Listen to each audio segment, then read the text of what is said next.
The 10 craziest NBA trade rumors of all time. So, since it's the start of the 2016 offseason, and we've already seen some pretty crazy trades go down, like Derrick Rose going to the New York Knicks and Victor Oladipo going to the Oklahoma City Thunder, as well as plenty of trade rumors involving Jimmy Butler, DeMarcus Cousins, and Gordon Hayward, I wondered to myself, what are the craziest NBA trade rumors of all time?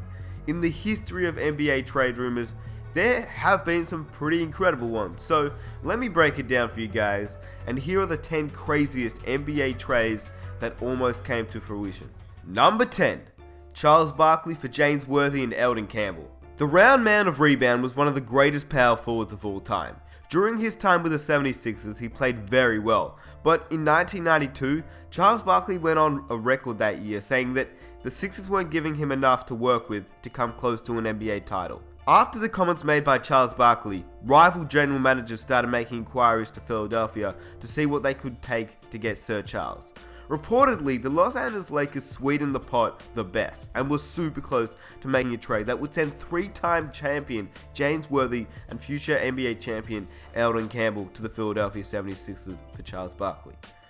In the end, however, the Phoenix Suns came up with Jeff Hornacek, Tim Perry, and Andrew Lang, and that was good enough to win the Charles Barkley sweepstakes.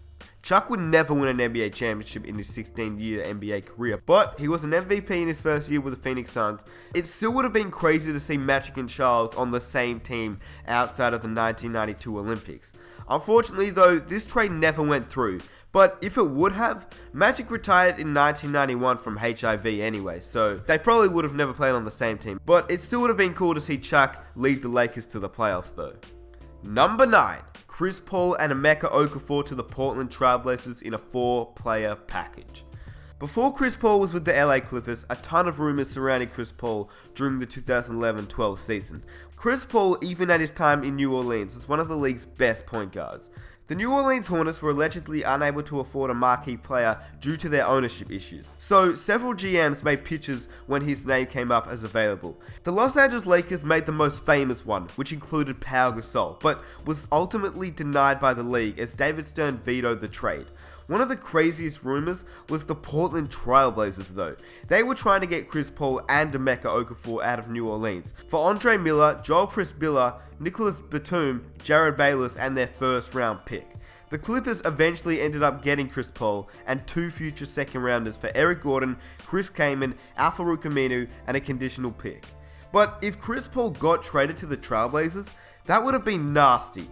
Paul, LaMarcus Aldridge, and maybe even a chance to still select Damian Lillard or Andre Drummond, since the Trailblazers actually selected Lillard, but not with their own pick. That would have been crazy. Number 8. Isaiah Thomas for Tony Campbell and Tim McCormick. As we all know, the Knicks have gotten to know Isaiah Thomas pretty well in recent years. Maybe not for the best, but when he was playing in the NBA at age 32, Isaiah Thomas was winding down his illustrious NBA career with the Detroit Pistons. During the 1993-1994 season, when the New York Knicks ended up losing Doc Rivers to an injury in 1994, the significance of that was the fact that Michael Jordan had retired for the first time in the NBA, leaving a window of opportunity for the Knicks to win a title. So they needed to make a splash. A master plan involved calling up the Detroit Pistons to make an offer for the veteran point guard by parting with Tony Campbell and Tim McCormick. The Knicks also apparently tried to throw in the 24th pick in the 1994 NBA draft. In the case, the financials of the deal sunk in, and Thomas wrapped up his career with the Pistons. Had Isaiah accepted the trade to New York, he may very well have personally been back in the title hunt. He might have helped Patrick Ewing win an NBA championship in 1994 versus Houston. He might have never suffered a torn Achilles tendon still donning in the Pistons uniform. And he possibly could have played several more seasons beyond the 1993-1994 season. If only Isaiah was traded to the New York Knicks. How crazy would that have been with Patrick Ewing? Number 7. Scottie Pippen for Shawn Kemp and a Seattle package. When Michael Jordan shocked the sports world and announced before the 1993-94 season that he would retire to play baseball, it looked like the Bulls would be going into a rebuild mode. Scottie Pippen, MJ's right-hand man and a superstar at both ends of the court, would be prime trade bait if retooling was truly the case. What actually was rumored came from the Seattle Supersonics coach, George Karl, who said the Bulls offered Scottie Pippen in return for Shawn Kemp, Ricky Pierce, and several draft picks. It was said that the Sonics turned down the trade, while the Bulls flat out denied that they ever made Pippen available. Good thing for Chicago that they didn't trade Scottie Pippen, because Pippen, Jordan, and the Bulls would win 3 NBA championships in 1996, 97, and 98 when MJ came back. Number 6, Scottie Pippen again, but this time in a trade involving Tracy McGrady. Scottie Pippen, the man that never got a lot of respect when it came to NBA trade rumors. Pippen was a vital part of the Bulls championship machine in 1997, when it was widely rumored that the Bulls weren't quite done shopping Pippen around. It's believed that Jerry Krause was the Bulls' general manager and wanted to send Scottie Pippen to the Toronto Raptors in exchange for the 9th overall pick in the 1997 NBA draft. That draft pick ended up being Tracy McGrady, who was selected by the Toronto Raptors. Many people believe that the trade fell through simply for the fact that Michael Jordan did not want to play with anyone other than Scottie Pippen. And I guess you could say that the best deals are sometimes the ones that don't get made. Applied as the Bulls would win in 1997 and 1998 to gain 2 NBA championships, with Pippen riding the shotgun to Jordan. Number 5, Larry Bird for Chuck Person and a draft pick. Had this trade gone through, one of the best trash-talking episodes in history of the NBA would have never happened. And if you don't know what I'm talking about, let me explain. In 1998, the Indiana Pacers wanted to bring back Larry Bird to his home state by sending 1987 Rookie of the Year and three-point wizard Chuck Person and the number 2 overall pick to the Boston Celtics. The Celtics turned down the Pacers' offer, and the Pacers were instead able to select Rick Smits at the number 2 overall pick, and he would stick around for 12 seasons, while Larry Bird would only just play 3 more seasons, so maybe it wasn't too bad for the Pacers that the Boston Celtics denied the trade. As for the trash talk story, the Celtics and the Pacers were about to lock up in a Christmas Day game in 1991, when Larry Bird told Chuck Person before the contest he had a present for him. During the game, Larry Bird shot a 3-pointer, turned around and looked at Person, who was sitting on the bench, and said, "Merry effing Christmas." He ran back down the court as the shot went in. Imagine if this trade went through though. How crazy would that have been? Larry Bird joining Indiana, a place where he grew up and played basketball. As we all know, Larry Bird is now the general manager, and he's doing pretty well. He just acquired Thaddeus Young, and he also acquired Jeff Teague, so he's making moves for Indiana. Anyway, let's get back onto the trade rumors. Number 4, Michael Jordan to the Los Angeles Clippers for 5 players of the Bulls' choice. This is probably the craziest NBA trade rumor of all time, and the crazy thing is, it was so close to happening. In the 1980s and the 1990s, the Los Angeles Clippers were a miserable team and organization who couldn't even fill out the arena if they gave out free tickets. Donald Sterling, the GM at the time, at least tried to turn the ship around by making an offer to the Chicago Bulls in 1987 for a young Michael Jordan.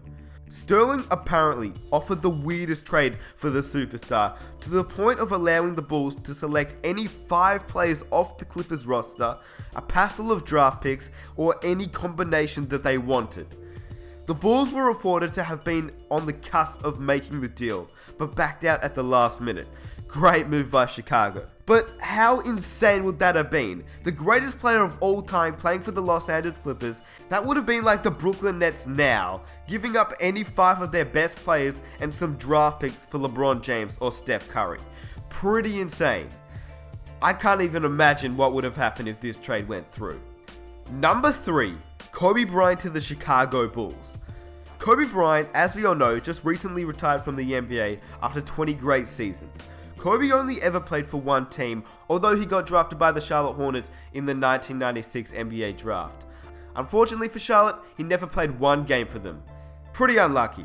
But, as we all know, he's only ever played for one team in his NBA career, and that's the Los Angeles Lakers. But it might not have been that way had Chicago had its way in the 2007 NBA season. In fact, the deal was so close to happening, Kobe himself demanded a trade in an interview with Stephen A. Smith in 2007. Kobe himself said he wanted to be traded, and if you don't believe me, here's the interview. Are you saying right here on this show that you want to be traded? Yeah, I would like to be traded, yeah. There's no other alternative, they obviously want to move in a different direction in terms of, rebuilding. I wish they would have, told me that. Don't tell me one thing and then do another. Is there anything that the Los Angeles Lakers could do to make you change your mind and decide that you do not want to be traded? No. Nothing? No. With that being said, since you said that there's really nothing that they can do and you want them to do the right thing, and the right thing in your mind is to be traded, is there a particular team that you have a preference to go to? Not really, man. At this point, I'll go play on Pluto right now. You know what I mean? The Los Angeles Lakers weren't all that great then, and the ever-competitive Kobe Bryant wanted some more pieces around him so that the Lakers could contend again. Otherwise, he wanted out if they weren't going to do it. Luckily for the Lakers, they did. They managed to get some pieces to build around Kobe Bryant, like gaining Pau Gasol and a few other guys. But one of the craziest things would have happened if the Los Angeles Lakers wouldn't have got Pau Gasol and a few other pieces. One of the rumors that swirled around the Black Mamba was that he wanted to go to Jordan's old glory venue in Chicago. But in the end, it was Kobe Bryant that turned down the trade. How could that have been? A man that said he wanted out of LA, but turned down the trade to go to Chicago where he said he wanted to play. The reasoning? Let me explain. Kobe wanted to play with Luol Deng because he thought that he was a vital part of helping the Bulls win a title instead of Noah. Kobe wanted to play with Deng, but the Lakers weren't making the trade without actually getting Luol Deng. So in the end, a trade never went through. Kobe wouldn't have joined the Bulls if they didn't have Deng. So in the end, Deng was the main reason Kobe Bryant didn't go to Chicago. How crazy is that? But if this trade somehow went through, and it was Kobe and Deng together in Chicago, it means no Derrick Rose to Chicago, ultimately meaning that they don't get the youngest MVP winner of all time. But since he's now in New York, does it really matter? Kobe Bryant and a few championships doesn't sound too bad for Chicago, does it? Number 2. Ralph Sampson for Clyde Drexler and the number 2 overall pick in the 1984 NBA draft. During the 1983-84 season, Ralph Sampson was the face of the Houston Rockets and fresh off his Rookie of the Year campaign of the 1982-83 season. Still, the Rockets still had their sights set on another player, Clyde the Glide Drexler of the Portland Trail Blazers. Houston owned the number 1 overall pick in the 1984 NBA draft, with the Portland Trail Blazers right behind them in the 2-hole. Ralph Sampson and the number 2 overall pick fell through, but just imagine what could have been. Had the Houston Rockets completed the rumored swap, they could have taken Michael Jordan, who actually went number 3, and Hakeem Olajuwon number 1 to Houston at the same time. Imagine the number of championships the Rockets could have won had they been able to pull off that trade. That would have been scary. Hakeem was one of the only players to lead his team to a championship, not once but twice in the 90s, in an era that was all Michael Jordan. So imagine Hakeem and Jordan on the same team? Oh my goodness, that's all I can say. And lastly, number 1, Stephen Curry for Amar'e Stoudemire. Stephen Curry is probably the most talked about athlete in all of sports at this point. After winning back-to-back MVPs but losing in the NBA Finals 3-1, the whole NBA world is talking about either Steph Curry or LeBron James. The crazy thing is, he wasn't meant to be this great. In fact, he wasn't considered by most teams to be among the 5 best players available in the 2009 NBA draft. However, to the Phoenix Suns, the point guard out of tiny Davidson College was worth trading an established player for the rights to choose him. The Phoenix Suns power forward, Amar'e Stoudemire, at the time was at the top of his game in 2009, before heading to the New York Knicks.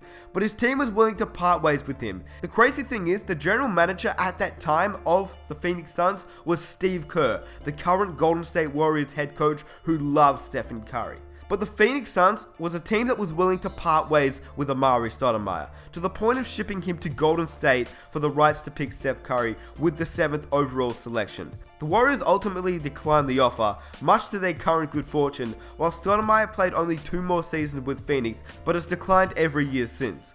All I've got to say is, what if this trade went through? Anyway, I hope you guys enjoyed this video. It's pretty crazy to see how all these what could have been scenarios and just imagining how these trades could have changed these particular teams. Also, I want you guys to try and guess which what if scenario I'm doing next. If you want to guess, let me know down below in the comment section, but I think I made it pretty obvious which scenario I'm doing next. It will still be cool to see if you guys can guess it right. Also, let me know any other players or teams that could have made crazy trades, or any crazy trade rumors that you've heard. If you guys enjoy this video, don't forget to drop a like to show your support, and if you want to see the next video, let's see if we can reach 2,000 likes on this one. If you're new around here, I make a whole bunch of NBA videos, what if scenarios, as well as 2K content, which don't worry, 2K content is coming. I'm going to be making a new MyGM series after the NBA draft and free agency is completed, where, I'm going to be using the crazy NBA rosters like, Derrick Rose on the Knicks and things like that. So let me know down below which team I should do for a new MyGM series after free agency. Anyway, if you guys want to subscribe, feel free. We're